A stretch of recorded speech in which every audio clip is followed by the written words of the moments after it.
Alam mo ba, pwede ka mag-register ng business permits at makapag-file ng taxes mo ng mabilis at stress-free kahit wala kang accounting background. Dati sobrang overwhelmed ako sa DTI, Mayor's Permit, tapos BIR registration.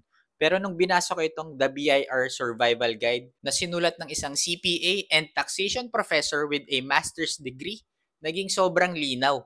Chapter 1 pa lang, na-process ko na agad yung BIR certificate ko. At yung pinakamalaking win, naintindihan ko na kung kailan ba dapat 8%, kailan graduated income tax. Dahil doon, nakatipid ako ng libo-libo every year. May kasama pa tong practical tools, receipts, journal entries, charts of accounts, pati tax calendar meron. Game changer.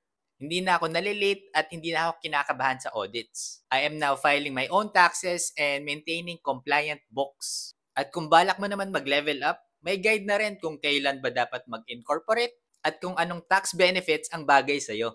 Ngayon, from zero knowledge, kaya ko na mag-file, mag-bookkeep at maging confident sa finances ng business ko. Kaya kung freelancer ka or small business owner, the BIR Survival Guide is your ultimate guide to stress-free BIR compliance. Get your copy sa Tax Ease PH.